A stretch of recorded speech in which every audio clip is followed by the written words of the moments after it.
now that you showed me that, I was like, oh yeah. Now we're in the right. I was going back and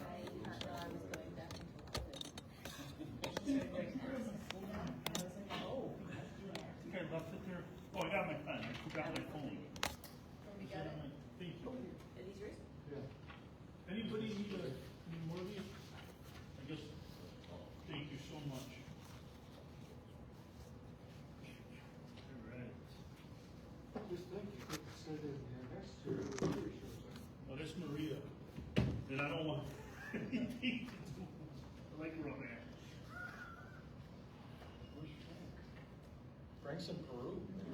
Frank's in Peru. Oh. Larry got sick and had to go to he called me late yesterday that he got sick and had to go to the doctor or something. I don't know. It was a bad connection. It kept breaking in and out. But we're gonna go back to the normal, before we go through this, we're just gonna go back to the way things were, even if we don't have a lot to say, so it just keeps us on a normal, lines. Yeah, this way we're not changing, and this, we started changing because we had more to talk about after different meetings, but then it just throws everything off, so. So leader, do you want me to note for next time we'll adopt the 2026 calendar? Wasn't it the first Tuesday, right? First Tuesday of the month. First Tuesday of the month, we're gonna go back to, like, starting, the November 4th, December 2nd, and all next year, we're just gonna stick on it, even if it's just. Even if nobody else. Well, no, just, even if it's just, even if, we will have a little more to say, but this way we'll keep it going. So it'll be the first Tuesday. Yes, That makes sense. this is how it was, and we kinda pulled away from it, but we're gonna get back onto. I was blamed for it. No, but it's here with me, like today, the engineer is gonna be in my office shortly, because, Do you have Tim? Are you ready Tim to sign something? yeah. Okay. I'm gonna Yeah, follow you out of because here. this is not with stormwater, this is with regular water, we got, like $1 million kind of. We can open the meeting and talk about it during the meeting. Yeah, let's do that. We're all We can talk about water projects too. We'll keep it all on track. Okay. Today's, the date is October 21st, 2025, it's 10:05 a.m. We're gonna call to order our Stormwater Management Advisory Meeting. Roll call, Steve? Here. Tom? Here. Mario? Here. Leo here. Frank has an excused absence, and so does Larry. Approval of the minutes. I'll make a motion. Motion. Second, okay, Commissioner Steve? Aye. Tom? Aye. Mario? Aye. Leo? Aye. So, public comments, any comments today? Yes, a question if there's any insight whether any funding will be impacted by the HUD employees that were fired and then with the federal government shutdown? Or is that for will any funding be impacted for any of the projects here? Would you say the first one was the HUD? Yeah, the federal HUD employees that were fired earlier this month, and then with the government shutdown, if funding will be impacted for any projects. I haven't been informed of any fund. I know we're still going like everything's going straight on. I know Tom can explain that our plan was accepted and approved by HUD, so that's a good thing. And we've been working with the attorneys to come up with. I'll get to that when we get to Okay. current grants and projects that have been signed and have agreements are not affected by the shutdown. Grants going forward, obviously with no grant agreements, there could be some delays. But as far as the projects that are in here,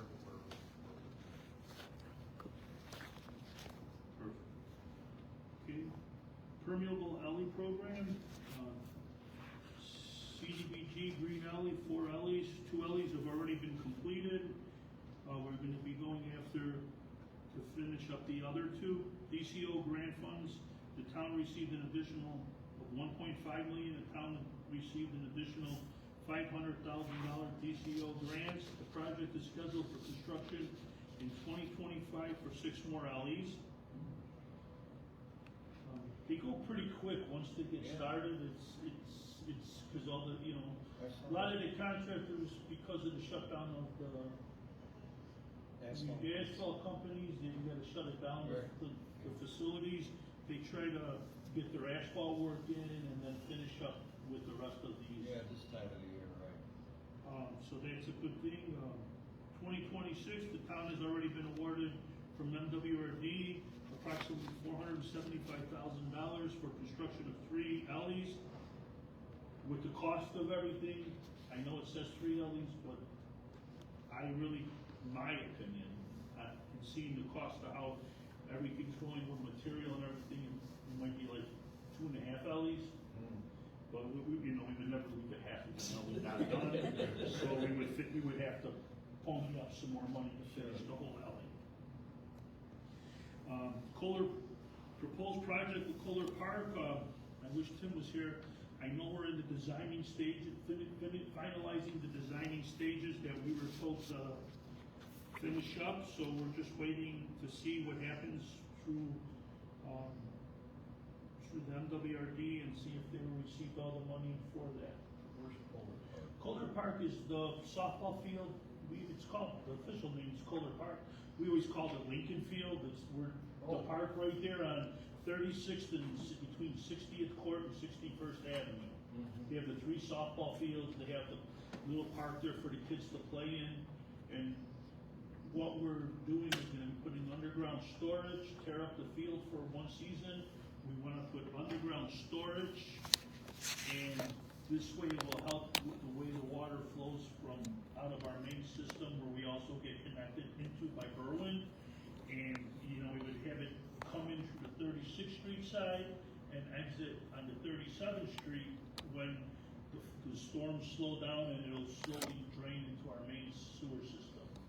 So that's a big project. We've been working back and forth with MWRD for many years, and it seems it's going to come through on that, which would be wonderful.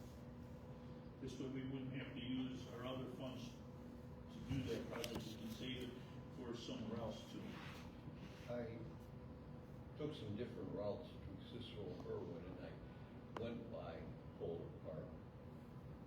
So I was curious to see if that was the case, but then also some of the places I went to was sizable land, and there might be more than one opportunity to do the underground if it fits the flow, I guess. Yeah, that's we in our stormwater plan, master plan that we had done, we've already located some areas that are like we would like to do, but we also want to spread the water, spread the storage from north side, middle, and south side. We want to make sure we can help out the north side too. So we have a few ideas in mind around here too. We're just waiting to finalize everything, and then we're going to sit down, get crazy with our ideas, figure out some more ideas to do so we can start breaking ground. Great to hear. FEMA, it's the same, we submitted the applications. We're just waiting for a finalization of yes, no, with the FEMA projects. So we did submit 5 other projects, so we're hoping to get some kind of answer. If not, we really are hoping positively that this Kohler Park can come through. HUD CDBG disaster recovery funds. Yeah, so on September 29th, HUD officially approved the town's action plan for the $6 million disaster recovery funds. Unfortunately, October 1st, the government shut down, so we do not have a signed grant agreement. I will speak to the funds are available in HUD's integrated disbursement information system. We verified that again early last week. Our hope is the government shutdown does not last much longer, even though it doesn't seem there's been any movement with Congress. We are going about our business as if we do have a a signed grant agreement. We're gonna start our procurement process for engineering and design services and start looking at ways to get ourselves ready to when there is a grant agreement so we can hit the ground running. I think we have some creative ideas on trying to make the check valve program as smooth as possible. More information will come out of that when we formally publish our policies and procedures for that program. That's the phase we're in right now. HUD has approved our projects, our proposed projects, check valve program, permeable alley program, stormwater detention program, and sewer capacity expansion program. Now, our staff is going to have to come up with the policies and procedures for those projects specifically. For the housing one, we have to have them in place by March. For the infrastructure projects, we have to have them in place by September of next year. So that's kind of where we're at right now.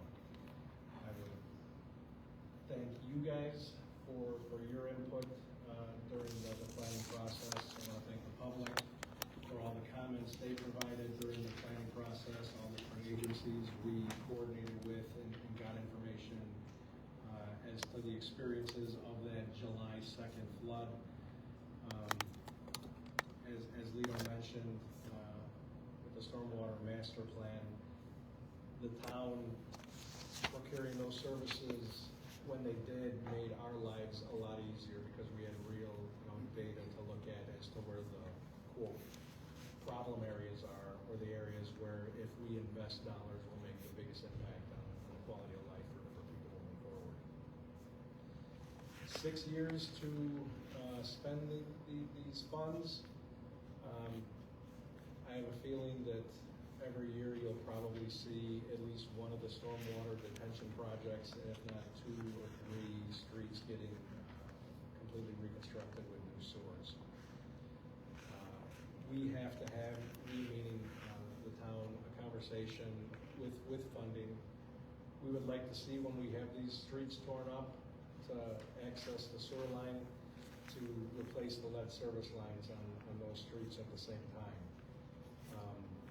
That's going to take a little bit of coordination between multiple bodies. So, but we're really pushing to do this as a one full project. We cannot charge the lead service line replacement for this disaster grant. It's not eligible, but all the reconstruction, right, is eligible. So the town could see some substantial cost savings by doing it when everything is already exposed with another funding source. I have any other updates on that. I just want to update you guys as well as I recently submitted an application for a grant to America in Bloom. They funded a tree planting grant for us several years ago. During our tree inventory and master plan process, we really built a strong relationship with the Morton Arboretum. And I think Ryan has come to several of your meetings in the past where he presented the heat map of Cicero, showing that our hottest spots here with lack of trees are around transportation hubs. So my grant application to America in Bloom is to plant trees around the BSNF Railroad, which would be on 26th Street, 31st Street, and then Ogden Avenue, to kind of frame that area in with trees. American Bloom has until December 31st to announce their award recipients for next year, but I'm keeping my fingers crossed that revenue stream can come in. And again, that would be a huge improvement to that area, adding to green space and water absorption. That's why I want to update you guys on that. We also went to Summit. summit hosted by the University of Illinois, Chicago Botanical Garden. Con, our engineer, and myself went, and kind of pretty good information we received from there. So it was nice. of the biggest things from that summit that I took is how much technology has changed so much with stormwater management. And we met a couple vendors that produce, for lack of a better word, underground aqueducts. Yeah. And it really got us all thinking of where we were able to think maybe we can store, several 100,000 gallons underground. With these updated technologies, we may be able to double that amount. It was amazing. You can build a home, Oh, so that, yeah, you could, it's like a big underground aqueduct, and then you could put parking garage, or you could put buildings. Yeah, it's not just needs just green space. That's what's fantastic about it. Yeah, it was pretty amazing. Perfect, we got that one, and, it says 90%, but we're a little over 90% for the combined sewer and television inspection program, which is a little under budget, so we had a couple of areas with the rains that we had in August. I had them come out and, check out and camera some of those lines to make sure there's no collapses or nothing, and everything came up good. We had a little minor blockage in one of the lines, and when we jetted it, it cleaned it out pretty good. So that was nice. We do plan on doing the phase 2. Once this is completed, it's taken a little longer than we expected, but we signed the agreement, and then in the cold below 0 months and even below 32, we really frown upon having anyone open fire hydrants to fill up their tanks so they can jet out our main sewer lines. A lot can go wrong both ways, so that's one thing that we did. We held off a little and it's put them behind a little, but we're hoping once we get this done, we want to put it out for bid to do phase 2, and after phase 2, we will be doing a phase 3. We want to, and with the good thing is with the phase 1, when they call us on all the major issues that they find, they do get a hold of myself and our engineer, or one or the other, and we've already repaired a couple of issues that were found when we did cleaning and everything. We already had them repaired, a couple of them. But I'm sure they'll find some other little spots, hot spots that we'll have to address now in the future. So that's one thing we're looking forward to doing, and I'm really glad we jumped on the board and started doing that though. And with this project, like I said many times, it was from Roosevelt to Cermak, 46th all the way to Lombard. So we concentrated north, and we're gonna be working our way southward. Our next one will be from Cermak going south. That's that. The town backflow preventer installation program will be coordinated with CDBG program, but we are also going to still continue to fund it through the town of Cicero. How we give the up to $2,000 back, and we will be allowing piggybacking if someone wants to utilize the funds to get a better system. We'll allow the $2,000 to be piggybacked with the CDBG program if they want to go to like overhead sewers or something like that. So we're not going to discontinue the $2,000 that we're already offering because of this. So we're going to keep both pots of money going forward. And I can speak a little bit more to that. Our goal with this is that a homeowner, if they get a standard check valve, would not have to pay any money out of pocket. Between the $5,000 that CDBG is going to put towards it, plus the $2,000, a homeowner just will check valve will have to pay $0 out of pocket. The reason we're capping the CDBG assistance at $5,000 is HUD has a regulation that if you spend more than that at an individual address, you have to address lead paint hazards. Lead paint remediation is very expensive, and we want to make sure that the dollars are spent on the disaster that took place in July to prevent future disasters from happening at that address. If we were then getting involved in lead-based paint, we're not only then, having a contractor excavate the front yard and install the check valve, but now you're having contractors wander around people's houses and windows, doors, painted surfaces, everything. We would end up spending more on lead than we would on the check valve. And that's just, in our mind, we recognize the hazards of lead-based paint, but we don't see it as a good use of funds to address the after effects of disaster. Yeah, and once policies and procedures come out and the application process comes out for the check valve program, we're gonna try to get as creative as we can and still be within regulations to make the process as smooth as possible for the homeowner, for the contractor, for our staff.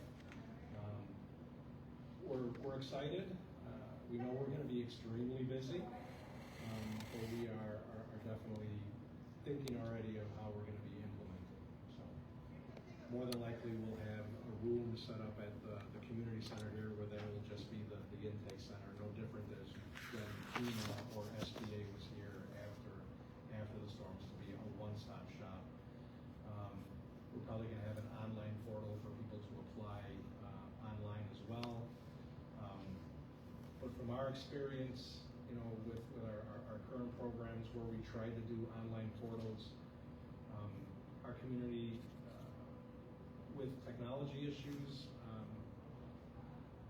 they end up having to come in anyway.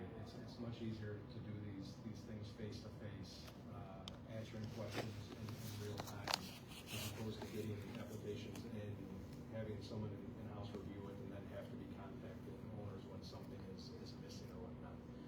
But again, I'm probably 10 steps ahead.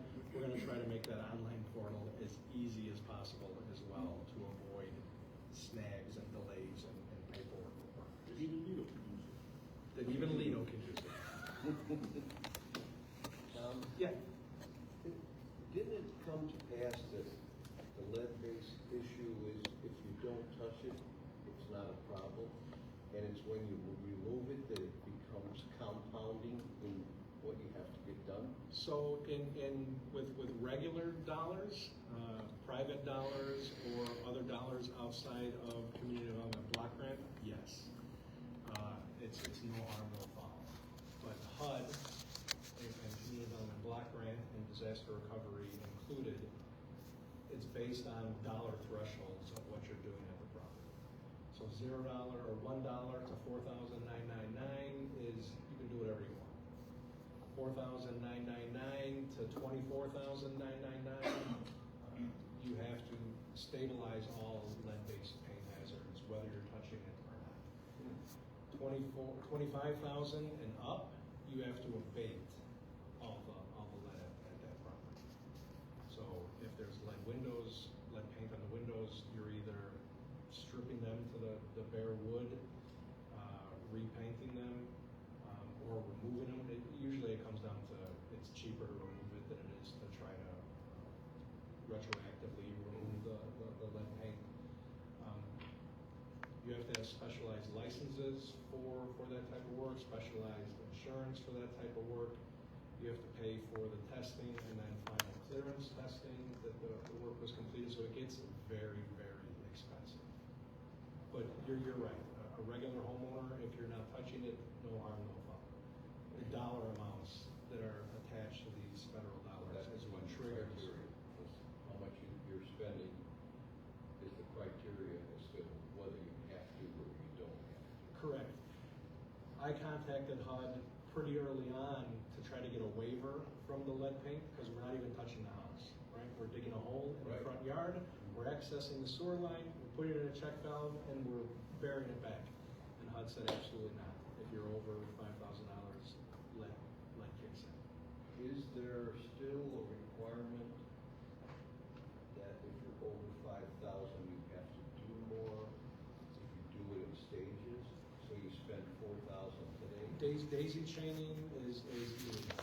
So HUD would definitely frown upon, and they're relatively flexible, because, you know, our regular CDBG program, we have had multiple people come in at different points in time to apply for assistance.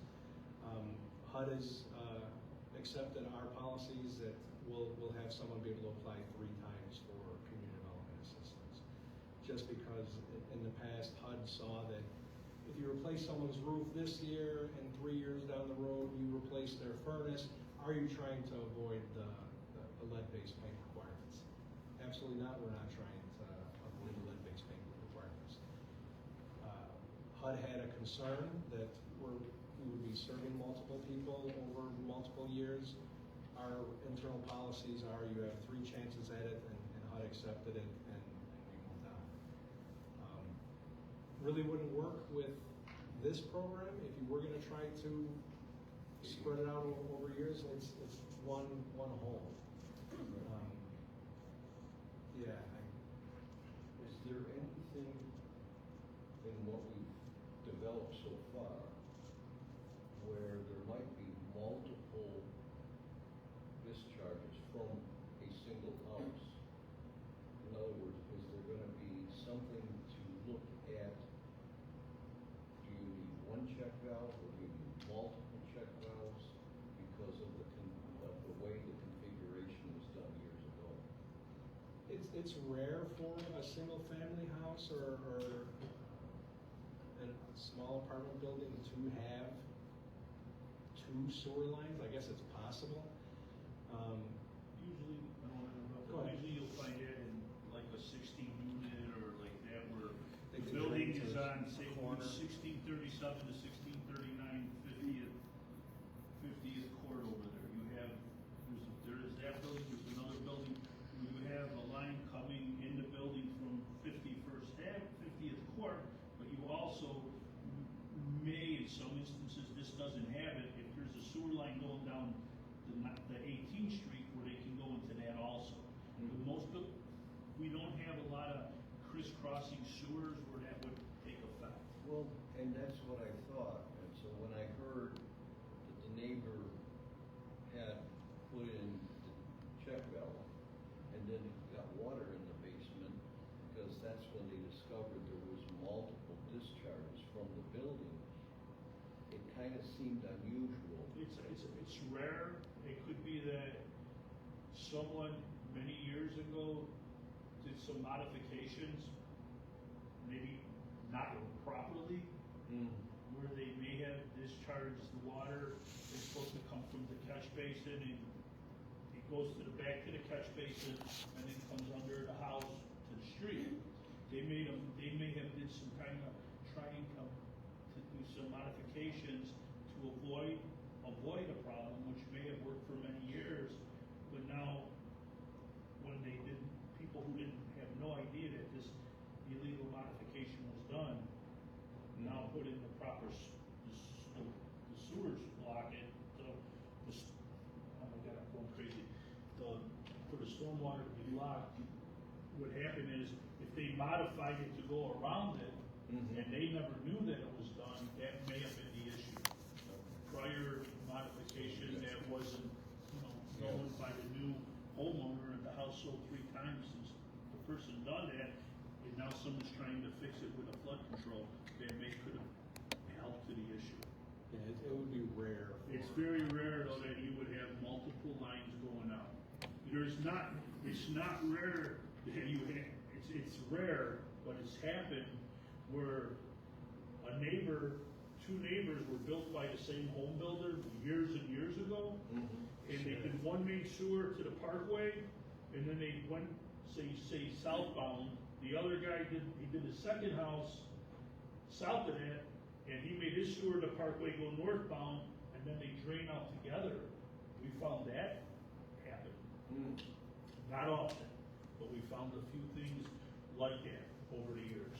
So the age of the infrastructures in the town, there's any possibility, even though they're rare, it could happen. A lot of crazy things happen.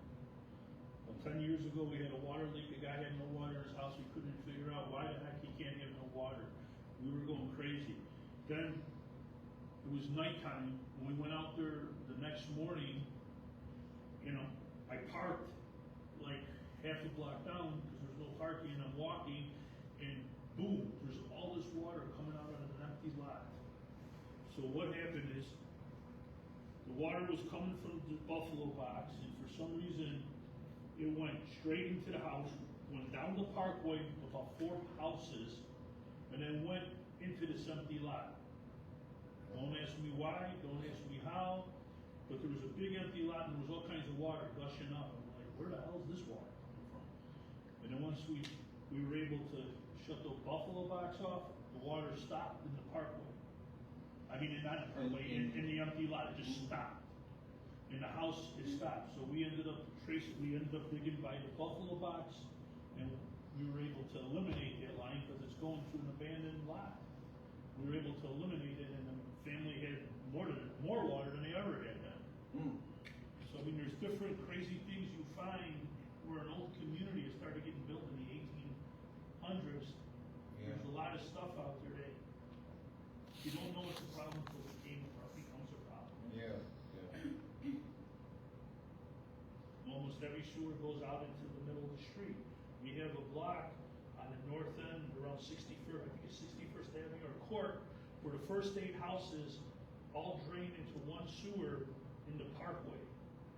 And then from the 8 houses drain into the sewer in the parkway, then it cuts to the street and then goes down the main sewer there. So for 8 houses, there's nothing in the street at all. We never do that until we had a problem. We went there to clean out the sewer, we kept hitting a dead end, we couldn't understand why, and eventually through trial and error, we found, oh my God, look at this. We put a camera in the first house south, not the first house north first, to see what's going on, and lo and behold, as we went back to the first house, all the way on the north end, we put the camera in and we turned, and all of a sudden we see all this water all sitting there, and we opened up the main sewers and there's nothing. We were jetting the main sewers, nothing, but it was coming back that way. So then we knew there's a problem in the parkway. We just had to be able to trace it. You never know, like I said, until it becomes an issue, then you have to figure it out. Is there any equipment that gives you a visual of the pipes underground? It seems like technology Well, today technology is... might be great. We don't have anything here that does that. Mhm. I know you can do different things. You can hire companies to do it. Yeah. Oh. We don't have it. We use like line locators where we can hook up to one house. We can hook up to the house. We can hook up with a Buffalo box, and then we can trace it by sending the electrical signal underground. It's not a big one. We can trace the line all the way out towards the street. But we don't have nothing to visualize it like it's a loan or nothing. We don't have nothing. I'm sure it might be out there, but the cost effectiveness for a small municipality is Yeah. pretty far away for us. Is there any other board comments?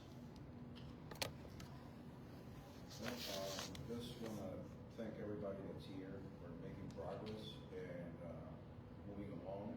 And it's actually also wanted to mention notice to homeowners with backflow preventer valves that currently have it. We are entering the change of seasons, which brings the winter snow followed by the spring thaw and rains. At this time, we encourage homeowners with backflow preventers valves to refer to the owner's manual supply with the valve. Follow the required inspection and maintenance procedures, which includes checking for blockage, cleaning, and inspecting by a professional for wear. Many items improperly disposed by flushing them down the toilet. Disposable diapers, sanitary wipes, napkins, and paper towels do not readily break down the sewer system. They can hang out, on the valve and accumulate, preventing the valve from fully closing when sewer backflow occurs.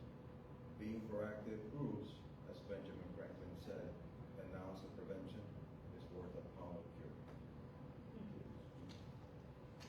A lot of people you get the flood controls, and if it's never taken care of, ever oiled or cleaned or anything, it can freeze open and you have no flood control anymore because the brass sticks up, water just comes in freely. But it's always recommended by a professional. They always Yeah. do. Yeah. A lot of people don't want to, always or can't afford to spend the extra money, I guess. It's usually not that costly.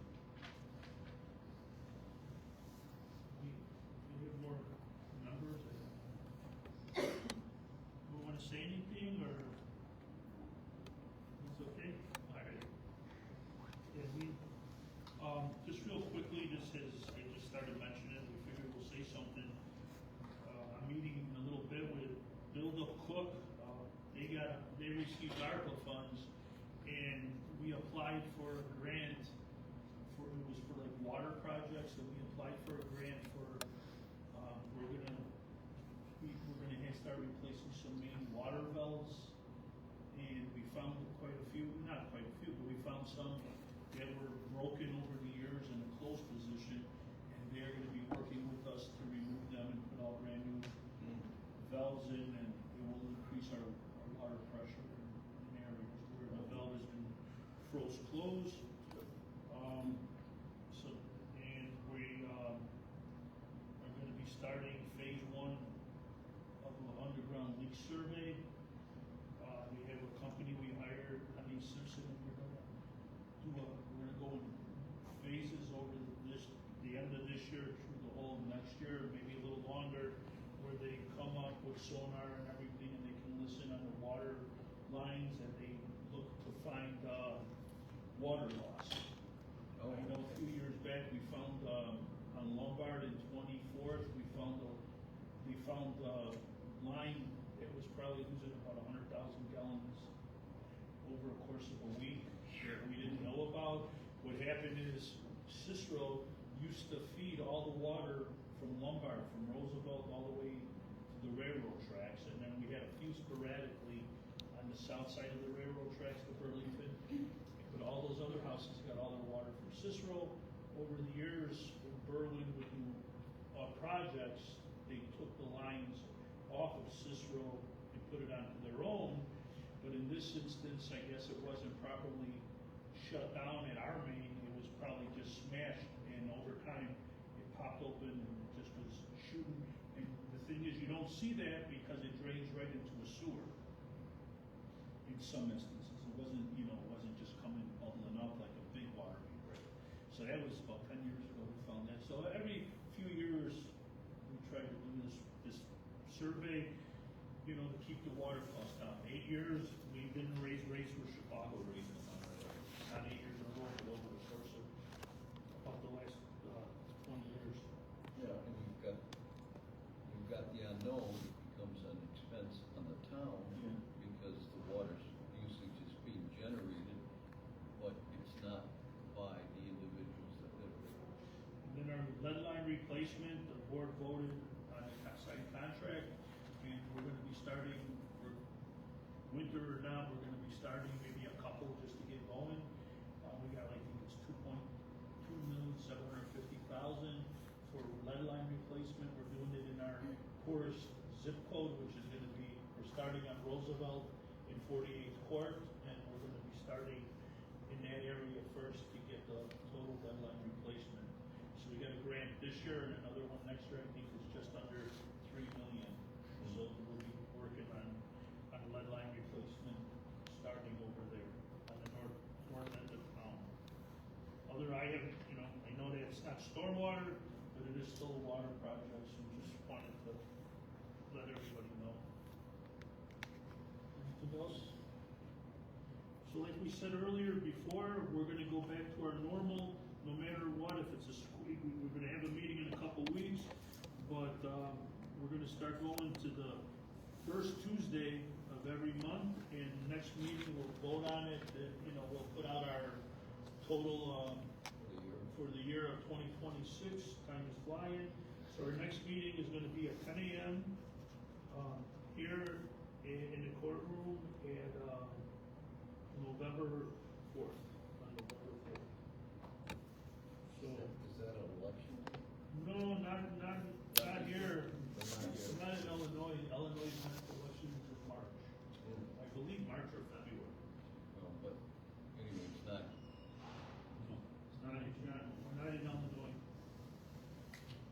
and everybody have a wonderful Halloween. For dates, I like to see the game. Okay, I make a motion to adjourn. If there